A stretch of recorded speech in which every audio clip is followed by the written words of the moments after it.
Mainit na usapin ngayon kung pahuhuli ba ng Malacanang si dating Pangulong Duterte kung sakaling maglabas ng arrest warrant ang International Criminal Court. Pero teka, paano yan? March 2019 pa nang umalis tayo mula sa ICC. May lusot po riyan na mismong ang Malacanang ang nagsiwalat. Ayon mismo kay Executive Secretary Lucas Bersamin, kung idadaan ng ICC ang kanilang arrest warrant sa Interpol, obligado ang Pilipinas na sumunod. Sinigundahan pa yan ni Justice Secretary Boying Remulla. Oras raw na idaan ng ICC ang request sa Interpol, kailangan itong ipatupad ng gobyerno ng Pilipinas. Dahil bagamat umalis tayo sa ICC, miyembro pa rin tayo ng International Criminal Police Organization or Interpol mula pa noong 1952. At ang dalawang yan, may kasunduan mula pa noong 2004 na magtulungan sa paghahanap at pagpapahuli ng mga pugante. Pero para po malinaw, hindi pulis pangkalawakan ang Interpol. Hindi po sila mga armadong tao na umiikot sa kung saan-saang bansa para dumampot ng mga pugante. Ang Interpol ay isang network ng sari-saring police organization sa buong mundo na magtutulungan at magpapalitan ng impormasyon. At di gaya sa pelikula, hindi ang Interpol ang mismo mag-aaresto. Wala po silang arresting powers.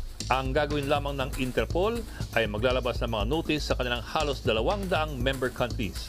May 8 klaseng notices na nilalabas ang Interpol. Mula green notice na warning sa lahat ng membro tungkol sa criminal activity hanggang sa red notice o request na i-locate at i-aresto ang isang pugante. Yang red notice ang binanggit sa pahayag ni Executive Secretary Bersamin kahapon. Ang sabi ni Bersamin, kung makipag-ugnayan ng ICC sa Interpol at maglabas ang Interpol ng red notice laban kay Duterte, obligado ang Malacanang na ipatupad ito. Ang mga lokal na law enforcement agencies daw kailangan mag-cooperate sa Interpol. Para po malinaw, hindi ang Interpol ang aaresto. Ang red notice ay request sa local police na arestuin ang isang pugante para paharapin sa hustisya. Kaya't ang mismong huhuli kung sakali ay ang PNP o ang NBI. Ngayon, ayon sa patakaran ng Interpol, nasa estado na ang desisyon kung paano patutupad ang request para ipaaresto ang isang pugante. Sa madaling sabi, sakaling maglabas ng red notice ang Interpol, ang posas magaling sa mismong Malacanang.